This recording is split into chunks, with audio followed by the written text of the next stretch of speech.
So, Longdeath is 381 years old. We're still working on more of the same, slowly beautifying the entire fortress. I've finally figured out what kind of pattern we're doing. This blue floor is going to go in a huge circle. So if anybody has any questions about Longdeath or the fort itself, throw it into the chat. The dwarves in the fort that are currently alive and named are Pilot, Letharticus, Lemkatsu, Anthony, Banana, Navy, the Scoid, Malden, Mawfry, Athros, Diamond Destruct, Anonymo, Massive, Volleylol, Reinhardt, Tygo, Stone, Blue Space Weeb, Arch the Second, Paranoid Metroid, Zetsuki, Doit, Telebi, Kryvon, Quavanair, Don Caribou, Rory, Jimmy Tibby, IDZ, Zendros, Axon, Dragon, Mar, the child. How old is Mar? 12! Okay, we'll get some adults today. That's cool. Mar, Space Pirate 256, Kravicus, Merc, Elomino, Red Octobear, Hoshan, Cussy, Bloodcat, Wogarden, and Whitcode. Patiently awaiting the birth of Aquafunk the Fifth. That's just a funny sentence to read. You're not too fond of that, but you want to play? In regards to Stalker being a horror game? There's one enemy type that's invisible that likes to appear right before it sacks you in the face, but I don't think Fear is scarier than Stalker, and Fear is hilarious. I don't think Stalker's very scary, personally. Can we check on Space Pirate? Sure.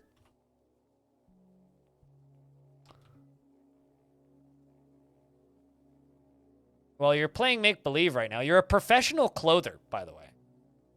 You're a child, but you've spent a lot of time in the Clother Guild. So you're a professional clother. Creator of Kekimigder, which is a piece of clothing. I want to say you made a skirt. You're 11 years old and your sideburns are clean-shaven. Good. Feel enjoyment after playing with a toy axe, and interested after learning about clothes making. You dream of crafting a masterwork someday, and this dream was realized, so you've already peaked. It's all downhill from here. You dislike abstract discussions and would much rather focus on practical examples. You form only fleeting and rare emotional bonds with others, and you have a very calm demeanor. You're confident under pressure, and you are stubborn, and you're slow to trust others. You generally find yourself quite hopeful about the future. And you are somewhat uncomfortable around those who appear unusual or live differently. Well, good thing there's nobody like that around here. From himself. And you like to take it easy. He doesn't mind a little tumult and discord in day-to-day living. Well, that's good, because sometimes people die. And does not easily hate or develop negative feelings. And he's brave in the face of imminent danger and likes to consider and tends to consider what others think of him. Needs alcohol to get through the working day. I might actually put you in the military. Need some more spear dwarfs. You might become an adult today, yeah. Probably. I'd say.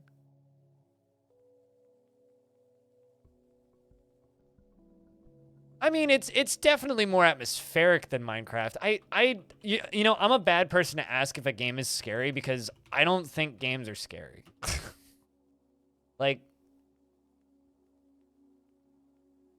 well, actually, I haven't played the Final Fantasy 7, or not Final Fantasy 7, Resident Evil 7 or anything, but like, same thing. Final Fantasy, Resident Evil, same franchise, right? Just as silly. But I haven't played that game. That game's allegedly horrifying. But I don't know. I'm not much of a scary games person because I just find them kind of boring. Not because like they're scary in particular. It's just because I find them kind of boring. So we're out of blue rocks.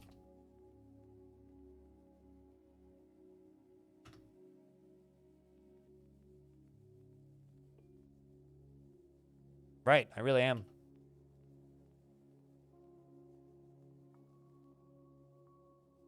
I have to go mine more kimberlite today.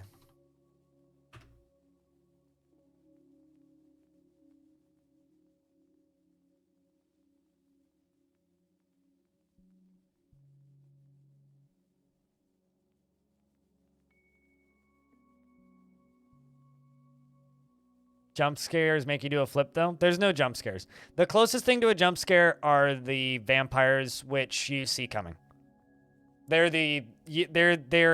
only visible when they're not moving, basically. And they do the you look away and they appear behind you thing. But like, you know they're around when they're there. You can hear them. So I mean, they'll appear right in front of your face at times, which is admittedly quite startling. But there's no like sudden bah!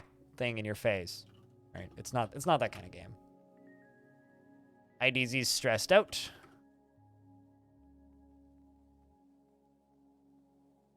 Captain of the Guard was the 4th. Yes, this checks out, Aqua. So I don't know. I would say don't be too worried about that video game being particularly scary. So we're gonna need to go way underground for a little bit because I actually need to mine out more blue.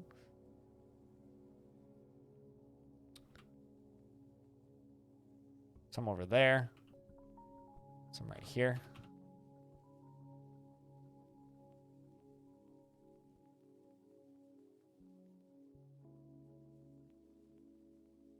Man, I totally forgot about this area. No, we could go back to doing this. Something we could do today. I totally forgot I started this project of like filling all these walls back in, and I totally forgot about it. You know, let's go back to that.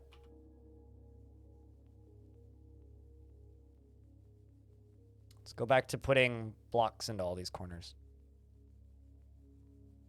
Specifically, Gabbro.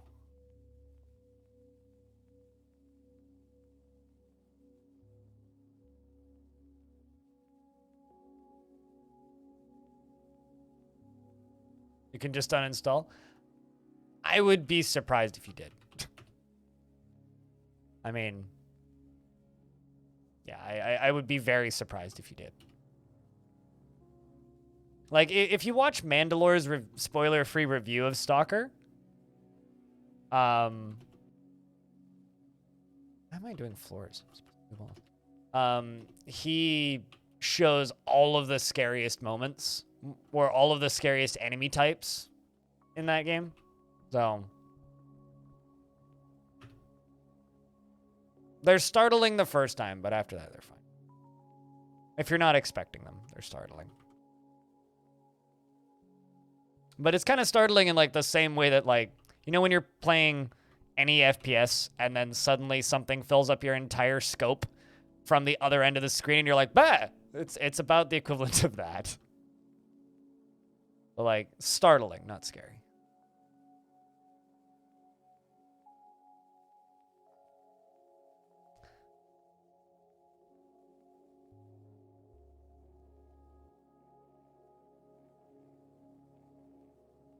Although I'll be honest, I've had a really long time running boycott of EA games, more or less ever since they've destroyed SimCity. And since then it's just been various other things that's like kept that boycott going. I'm not gonna lie, that remake of Dead Space, for the sake of good video games, I hope it's good. I probably won't touch it just because like I have that boycott, but I would love that game to be good. Love that game to be good.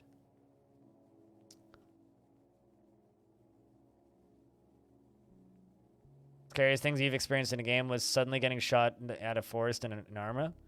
That was comparable. I'll be honest with you. I don't know how you could ever play Arma again after this month. I feel like if I was like stuck in a war zone for any period of time, I would never be able to play Arma. And I have a hard time playing Arma right now. Not because of the difficulty or the complexity. I just don't like war simulators, really. Same reason I've always kind of shied away from like wargaming, like all those tank games, and Warno is out right now, quite popular. The Roost developers. Finding the first alien as a Marine in AVP. Yeah, I mean that's pretty startling. It's been a long time since I played AVP. How you doing, Mind? Is there like an open source like community run version of that game anywhere? That seems like the sort of game that would have that, right? You can't finish the Marine campaign, too scary. Wait, which one are you talking about? Are you talking about the original AVP or are you talking about the remake?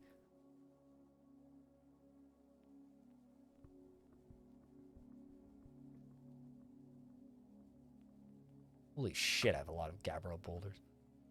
First one, gotcha. You don't really play the campaign? Okay, fair enough.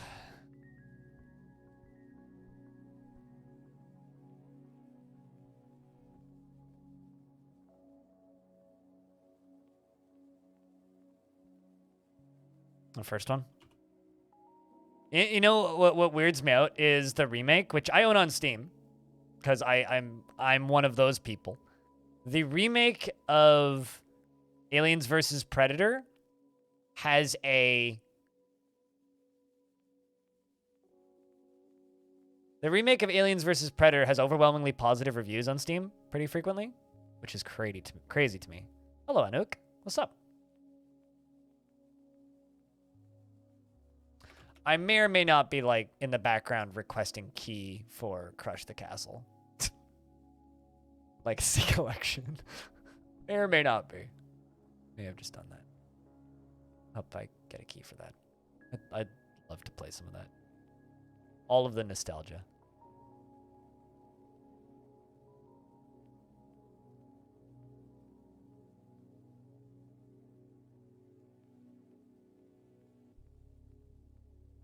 But how you doing today, Mind? You're here early today, compared to yesterday, anyway.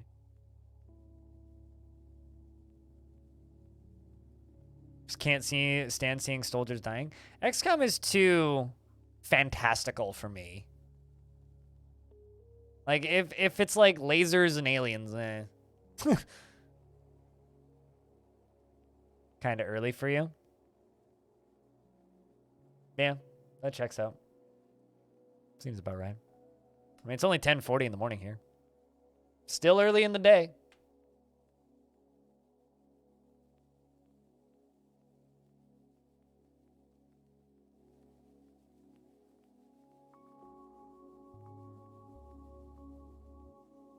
All these little dwarves bringing all these blocks to fill these caves in. Filling these caves in is actually allegedly good for frame rate. I don't know how much I believe that, but...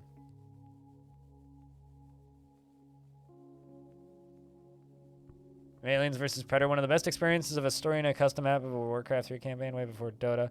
The custom scenario of Warcraft 3 was... Oh, like themed after Aliens vs. Predator? In Warcraft 3? I played a Starship Troopers custom map in StarCraft Brood War, which was probably the most fun I ever had with StarCraft. Like, generally, it was just kind of a wave defense thing, but it had, like, voice acting and shit. It was kind of, well, I say voice acting. It had lines from the movies. Probably actually the best, it's probably the best, what's the word I'm looking for here?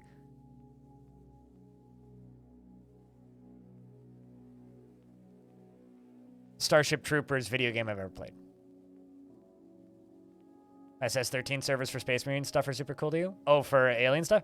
Yeah, like, I feel like a lot of the bootleg game... You know...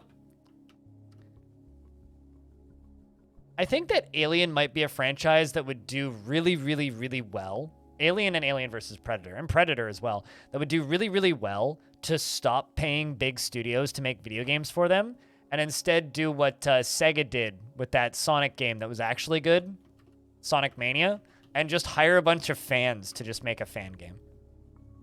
That's what they need to do. I know that they'll never do that, but that is actually what they need to do. If they would just do that, that would work wonders.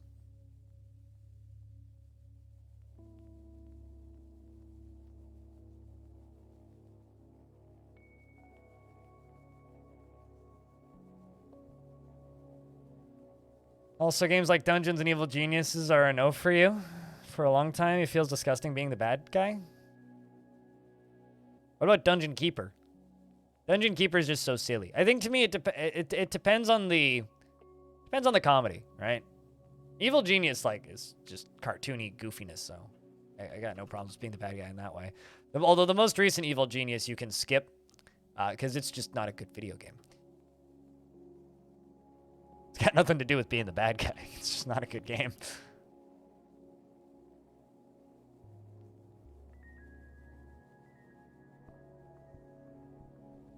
So up top here, we are making more blocks.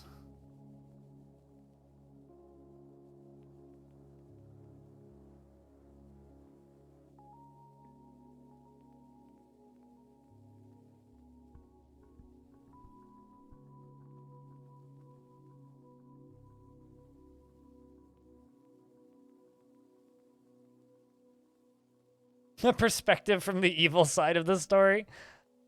Yeah, like I said, it's all about context. Dwarf got into an argument with Malden. And they are not angry, but Malden is resentful. Navy got into an argument with... So, retired Navy vet got into an argument with Malden. And is resentful, whereas Malden is not bothered by it. Jimmy Tibby, what's up? It's good to see you. Real happy that you didn't pre-order it? Yeah. Yeah.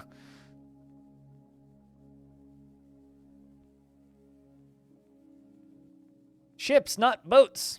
I'm pretty sure they're dinghies, actually. Preferably made of rubber.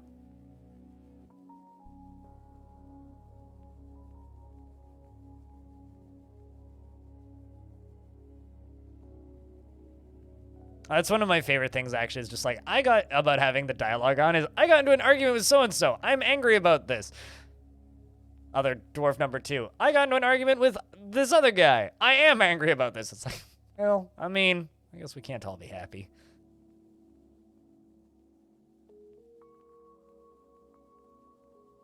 Someone has to be sad.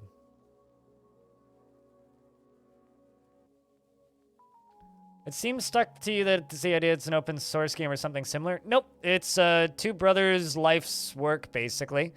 And it's free. They survive off of donations. However, the premium versions, which is coming to Steam, is going to be $20, allegedly. The premium versions are just going to include music and graphics, but you can just go download it for free from here. Bay12games.com/dwarves, or wishlisted on Steam if you want to wait. But if you're okay with UI that looks like this, you can play it for free right now. It's entirely keyboard driven. It does have sort of mouse support, but not in all of the menus. Like this one doesn't work, but some of the menus do. The building menu works. Ilda says, on behalf of the Merchants Guild, let me extend my greetings to your people. There's much to discuss. The world is the same as ever. What requests do you have of our merchants? But TLDR, Dwarf Fortress is a world simulation that I was importing powder, yes. That you have 3 ways of interacting with. You generate a world. Yeah, it's completely free. It's always been free. But if you want to give them money, you can give them money on Patreon or on their PayPal. PayPal is more direct. Patreon is easier for the user. I give them $10 a month for the pleasure of having access to this video game. There's 3 ways of interacting with it. There's adventure mode, there's fortress mode, and there's legends mode. You start off by generating a world, which can take 2 minutes or 4 hours, depending on how big and complicated you set your world up, your settings to be. The bigger the world is, the more civilizations it is, and the more history there is, the more complicated it is. Every single character in the entire world is tracked with a history, life story, parents, not in all cases, and family trees, relationships, friends.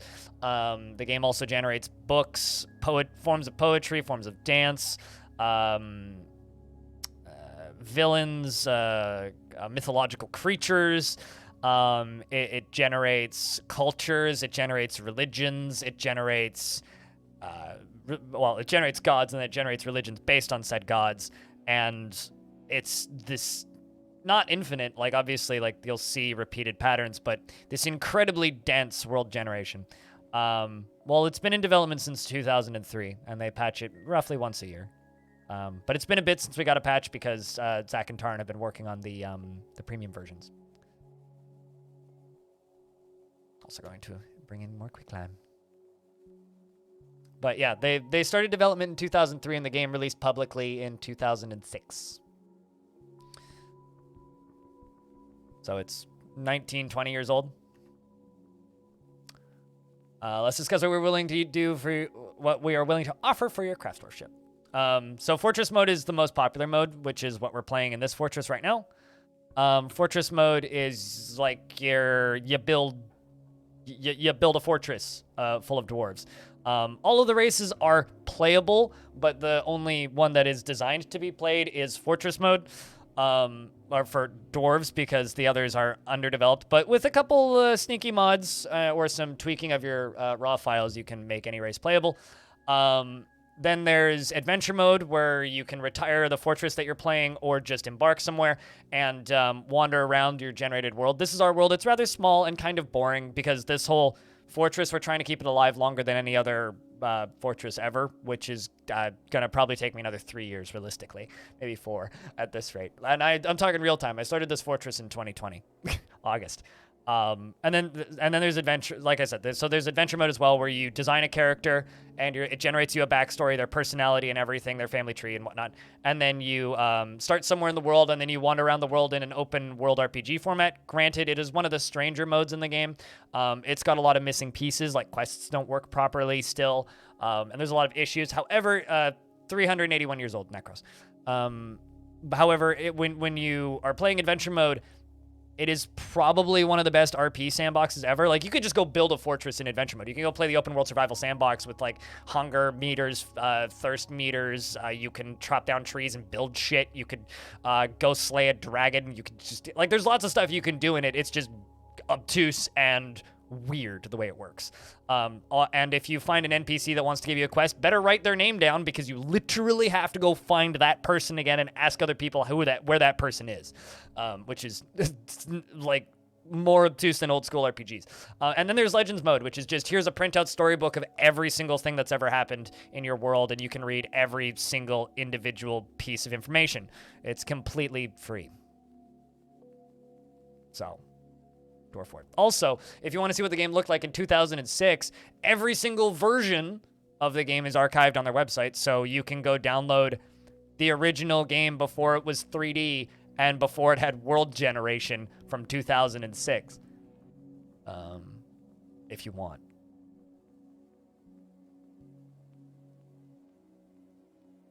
So, yeah, that's Dwarf Fortress. And that red thing in the middle is a glass tube filled with lava from the center of the earth all the way up to above the surface. And these are human wagons coming in to trade with me. And it's kind of like Minecraft, where if, like, the look of the game is off-putting to you, there are hundreds, if not thousands, of varying tile sets in detail, varying in levels of detail from this one, because this is not a vanilla tile set. If you want to get an idea of what vanilla looks like, I can show you by doing this. This is what vanilla looks like, so this is what the game will look like when you just install it. I have 2 tile sets installed. This is the vanilla tile set. This is what the game looks like by default. And I have this one set for full screen, so when I full screen the game, it flips over to the other graphics set.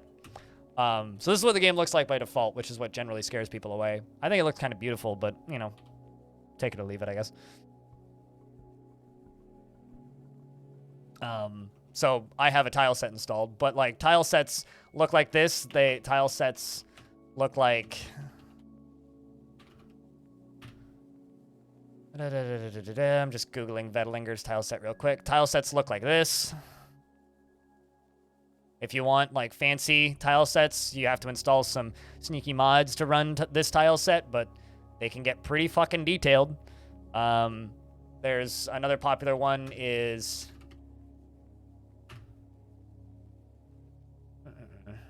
Another popular one is Space Fox, which looks like this. This is just from the Bay 12 forums. This is one of the more popular ones. Very bright and colorful, super gamey. A little bit too cartoony for me. Just install 2 separate tile sets. Set 1 is full screen, set 1 is windowed, and then when you press F11 to go from windowed mode to full screen, it'll flip between tile sets. Only works with ASCII tile sets, does not work with graphical tile sets.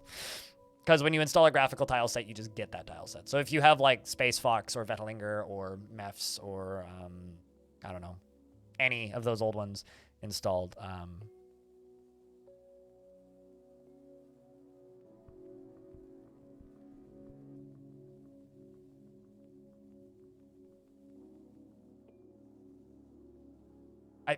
just received maybe the weirdest email I've ever received.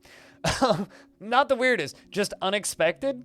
I just received an email from fucking Amazon that's just like, hello, we heard about your podcast and wanted to invite you to Amazon Music. Pardon?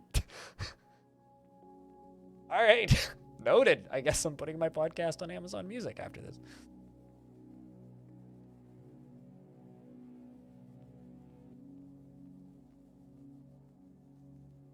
That turns all your dwarves into Karl Marx. I mean, if you want to go full stupid, then like, you could download the Matrix tile set, or I could give you one of my meme tile sets, in which I just keep on my computer for my own personal use. And then if you want everything to be whatever the fuck that is, you could do that. Or Dwarf Fortress, but everything is Nicolas Cage. That's my personal favorite. I'm not gonna lie. Or like the tile set that's actually just a screenshot of my face. This is my least favorite one. Probably the least playable I've ever seen Dwarf Fortress. Still playable, though. Or everything is the B movie, unfortunately. That one was awful. This is a pretty fun tile set. Because that's all of the graphics for DF. Yeah, of course. But enough of that dumb shenanigan.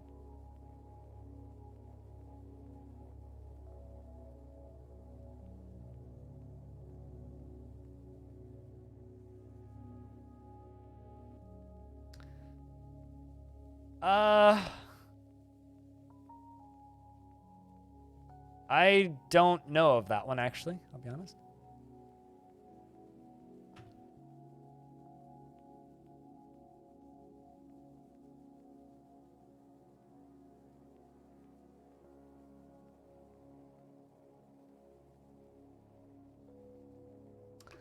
I'm literally getting to a point with this fortress where books are going to start falling apart.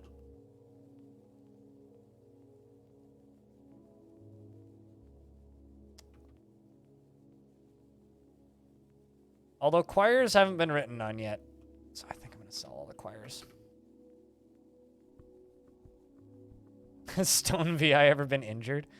I like how we have that information now. Oh, speaking of injuries, I probably nobody here saw it. There is a very amusing comment to me on my most recent video. Yep, no medical history. No. There's a very amusing comment on my most recent video on the DF subreddit. Or at least I find it amusing. I'm going to read this verbatim. This is on about my most recent news video. What an incredible waste of time. Having a twit that literally read the entire screen to you and then demonstrate that he doesn't know that almost all of the information is already available in the game. No, I was unaware of one screen existing. And did you know that screen existed? The new organization is pretty nice. I hope it trickles back to the real Dwarf Fortress and doesn't drag those horrible graphics with it, though. And I responded with, what a wonderful opinion. Thank you for your input. Choirs have wear? Yep, all paper does in DF.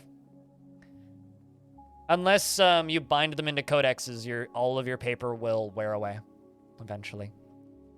Scrolls have wear and choirs have wear. Codexes do not. Or, although I guess wood book. I would assume wooden book bindings would. Probably 400 years, though, instead of like 150.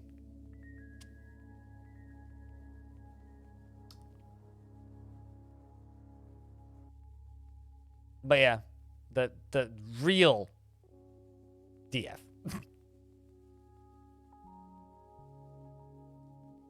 is very cute to me.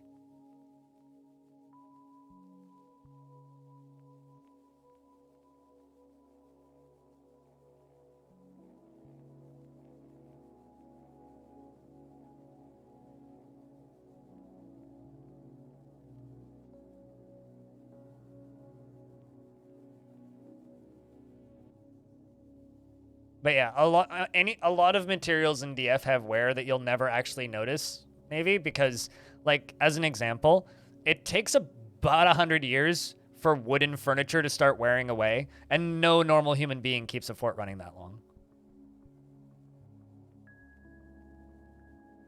The thing is that small Factorio game already took more than 1,000 hours of your time, and of course you commute and have an 8 hours a day stable job. You may, in the meantime, and no sleep. So Dwarf Fortress, is it really? It's hard to say. I mean, yes and no. Like, Factorio is a game that wants you to play it, that is designed for you to play it, that is maniacally designed from the ground up to be a satisfying game loop that you want to repeat, right? You know, you build a conveyor belt, you bring a material to a thing, and you build a thing which allows you to build more things, right? Dwarf Fortress doesn't have that. Dwarf Fortress doesn't care. There is no tech tree in Dwarf Fortress, right? Like, if I go to the build screen, this is everything that is available to me to build, right? The only thing that unlocks in DF are under the furnaces, the magma smelter, the magma furnace, and the magma kiln. And under the workshop screen, the magma forge. Those are the only items that unlock in the game, and they become available to you in this menu when you find lava. So there is no mechanics in Dwarf Fortress designed to make you play it endlessly.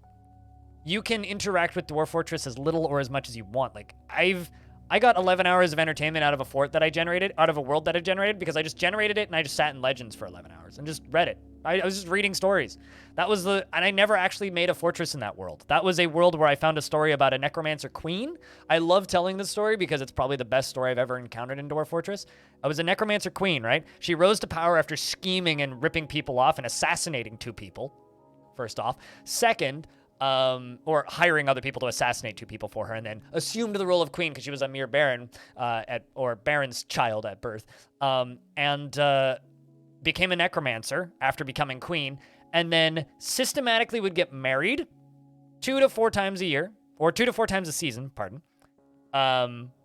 She'd find a lover, another human usually, or non-human, and then she would plot to have them assassinated, assassinate them, and then raise them from the dead as a zombie. And would just do this on repeat. And then, after about 30 years of this, her faction realized that she wasn't aging, and they tried to boot her out. But instead of booting her out successfully, what happened was she overthrew them with a coup, and the army that she'd been building of all of these zombie husbands that she had, and completely overthrew and took over completely and locked down the entire human faction and turned them into an evil, controlled nightmare society instead of a normal human faction. So just a perfectly normal human faction. So not all of them were husbands. Got married. Not all of them were husbands. But she had many wives too, and probably many concubines. But let's just... you don't need to play Dwarf Fortress for tens of thousands of hours to get good stories out of it. You really don't. It is a fun rabbit hole to fall into and a fun thing to poke from a distance. I first found Dwarf Fortress in about 2009. I don't think I played it for more than a 30-minute stretch until about 2017. I would install it once or twice a year, generate a world, read some legends, try and start a fortress, get confused, say fuck it, uninstall. And sometimes replace the try to build a fortress with...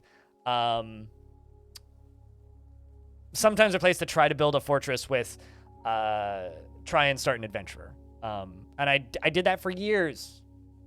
Like, you can enjoy DF safely from a distance. I mean, fuck it. You could just go watch Krug Smash videos and probably enjoy Dwarf Fortress. There's an old saying from, I want to say it was Zach who said this, but Tarn said this as well probably. The people who play Dwarf Fortress are the beta testers, and the people who read the stories that the people who play Dwarf Fortress tell are the people who play Dwarf Fortress. Because half of their patrons and people who give them money have never actually played the game. So, there is that. So, what happened to your car, Axon? And when you say broke, do you mean like it just kaput, stopped worked? Or do you mean like someone stole it? Regardless, that fucking sucks, dude. The hell?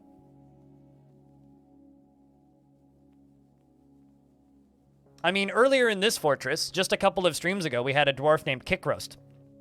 Kikarost was married to one of my other dwarves and had 8 lovers in the fort. Okay? So, she was married to one of my dwarves, and she had 8 other lovers in the fort. One of her children tantrumed, which is basically when they get super depressed and they kind of go crazy for a brief period of time and get into a fight with somebody. Got into a fight with her, and then one of her lovers killed him. Killed her kid. She turned around and punched the lover, which resulted in every single one of her lovers and her husband pouncing on this fucking guy, beating the ever-living shit out of him and killing him. And then they all started killing each other because she's like, no, my lover, and freaked out, right? So then they killed her, and then they killed the kid. And it just turned into a brawl. And then I had like 8 dwarves fighting to the death in the middle of the fortress. And then we expelled one of them so that the fighting would stop. The last one that was still angry, we booted him out of the fortress. Ended up losing 5 dwarves. Earlier in this fortress, I had a mayor, and I had a married couple dwarves, right? So I had these 2 dwarves that were married, and then the mayor, third dwarf. These 2 dwarves were pretty happily married for a number of years and had a couple of children, right? Then the husband of the 2 married couple started getting moody, and then started vandalizing shit in my fortress during tantrums. He would get real mad for a brief period. Why is there... All right, who dropped cheese? Anyway, started vandalizing stuff in the fortress, right? Committed a couple of crimes. So, over here in the justice screen, we gave him his sentencing, which was a beating and 30 days in prison. He got his beating and got his 30 days in prison. Came out of prison. Almost immediately did the same thing again. Tantrumed again. Knocked over a statue. For everyone! And then got... Before anybody tries it, bleep still doesn't work. I'll fix it over the weekend. Tries again, and it knocks over a statue, and then gets another beating. I give him the beating, and let's just say that the captain of the guard, who was told to do the beating, got a little bit overzealous and caved his skull in. You know what happened? Literally seconds after that? Literally seconds after the mayor gave that dwarf the sentence and the captain of the guard killed him, the mayor married his wife. So, freshly widowed dwarf, literally seconds, maybe like 3 days in game, got married to the mayor. It's all set up. I'm telling you, they were like, they planned this. God damn it. They planned it. That's why you play Dwarf Fortress. Like, my older sister plays Dwarf Fortress, but she's never actually played Dwarf Fortress. She just generates worlds and sits in Legends for an hour and takes notes and uses them as worlds in D&D. Like...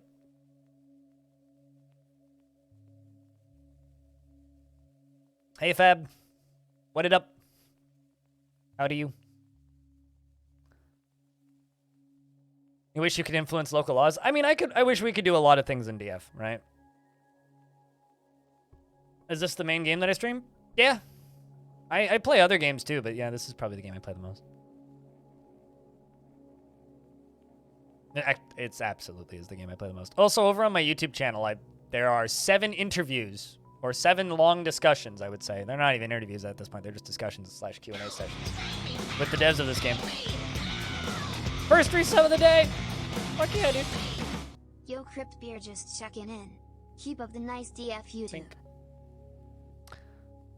Don't ask me why there's miasma all over the trade depot. I didn't do it.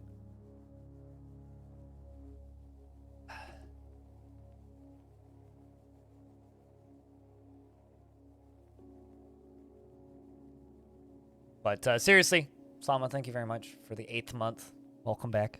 Chat, can I get a big proper round of beers? For our friend here. But yeah, no, I stream 3 days a week. I used to stream 5.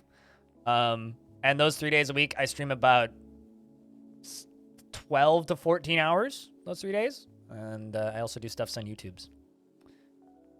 And we're looking for a few days and watching a few other people play this game. You want to get into it, but it's a struggle.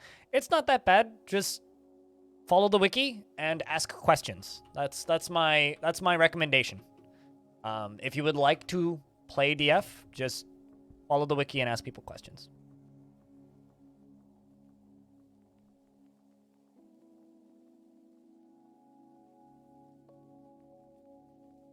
You need to steel yourself for it, but you'll get it. I mean, a thing that I always say, right? It's free. Try it if you want to, don't if you don't.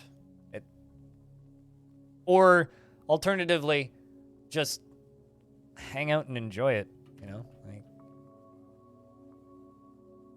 part of the reason that this game is free is Zach and Tarn have always been of the mind that anybody with any computer should be able to play their game. And, like, a lot of the memes that you'll see are, like, Dwarf Fortress runs like shit. It's like, it runs better than City Skylines. So, it's like, it runs on anything, pretty much. There was a tweet the other day from the Does It Run on Windows 98 account. Dwarf Fortress, in fact, will run on Windows 98 in kernel, which is pretty fantastic. So, you hit a large ice pile? Oh, God. So are you okay, Axon? How bad is the dam? Like, I mean, you said your car is borked, so is the damage bad?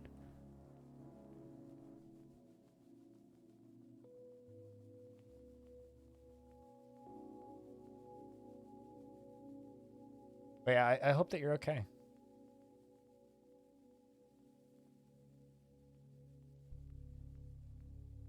Running Debian and DF? Absolutely. I mean, lots of computers in 2010 ran DF.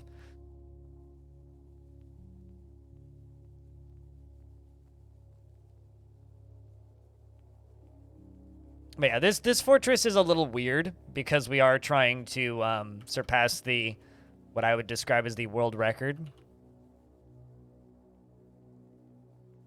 of longest running forts. So because of that, we have lots of weird restrictions that I wouldn't normally have for a fortress. And I'm also having to deal with a lot of weird bugs that a lot of people don't normally encounter.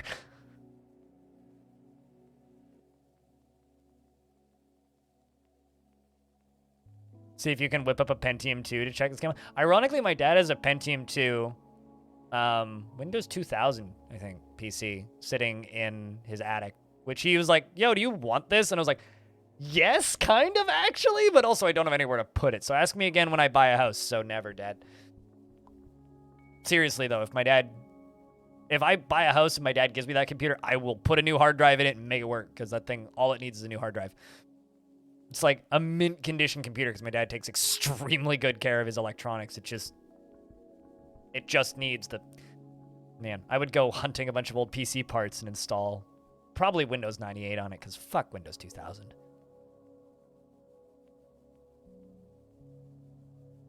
How do you tell if an underground water is a cavern or an aquifer?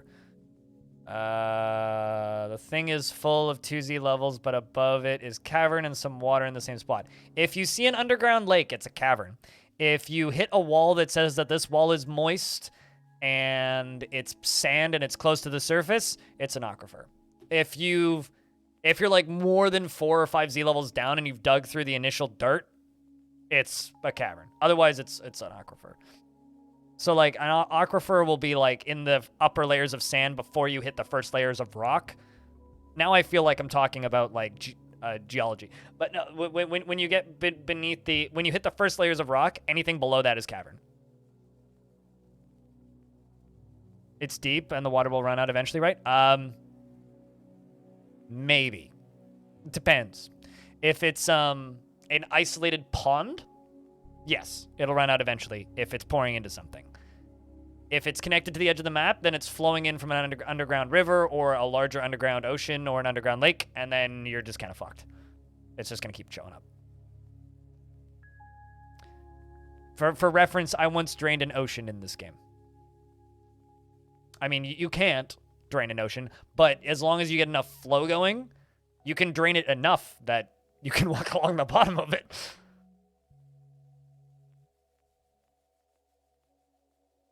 I will whip up my acquaintances silly to get you parts and make a Frankenstein Pentium to work. I live in a 400 square foot apartment, so I ain't doing anything of the sort. But I appreciate the enthusiasm. I live in a very small apartment, and I already have, not an obsession, but an interest in acquiring and repairing old cassette decks and boom boxes and record players. So I one hobby at a time. I have a 1970s boombox like right there. It needs a new motor. I have a motor in the mail. Bought it on eBay. Hopefully it actually shows up. Nothing I ever buy from eBay ever shows up. It's been 2 months. We'll see.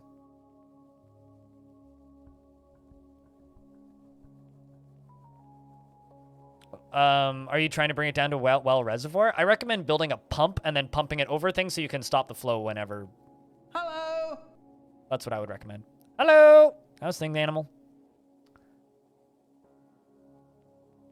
Hope that you're well.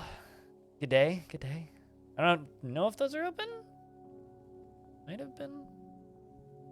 They're pretty close to open if they're not.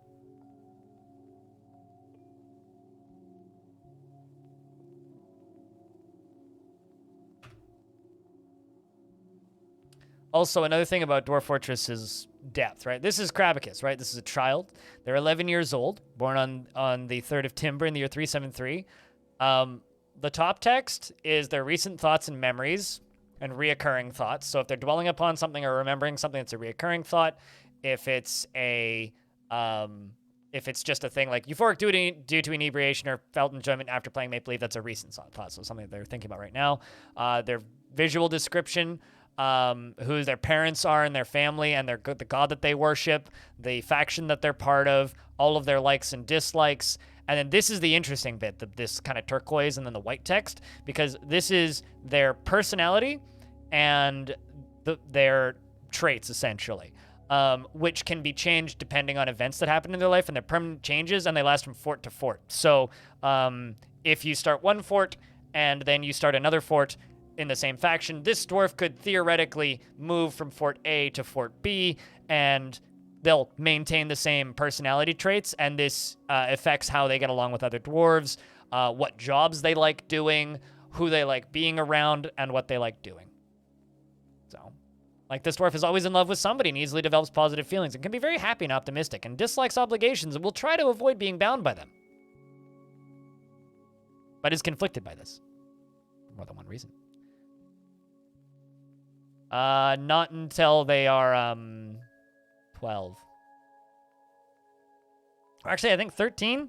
They become a adult, but the premium version update is going to come alongside of a slight change where children in Dwarf Fortress will be able to do chores, meaning they'll be able to help with constructions and stuff, which is cool.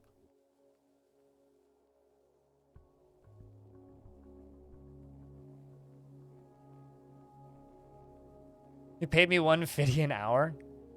Did you, like, just go through to see? That is a crazy amount of money, man.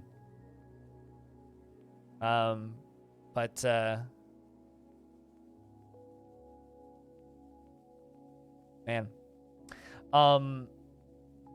You just want your children to get power trained? Make all your toys out of a heavy material, and then they carry them around. They do get strength training for super heavy things that they carry.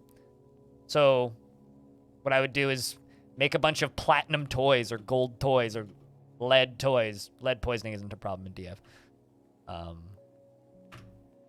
Vengeful! Joining an existing conflict with what? A fucking bird?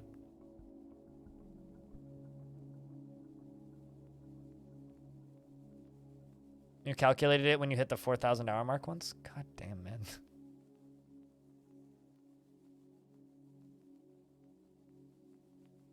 Still just, it's a lot of money, man. I think the correct thing for streamer to say is thank you, but it's also like, save your money, man. I need people like Animal who throw money at me to be able to survive, but also at the same time, it's like, take care of yourself. I love having this as a full-time job, but when I think about the amount of money some people have given me, it hurts my brain a little bit. Down here, I'm filling in old mine shafts that we don't need anymore.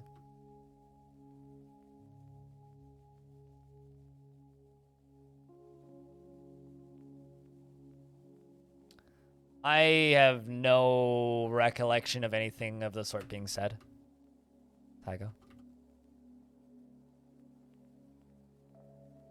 Also, we get a Future of the Fortress tomorrow. Fuck. Actually, that's perfect.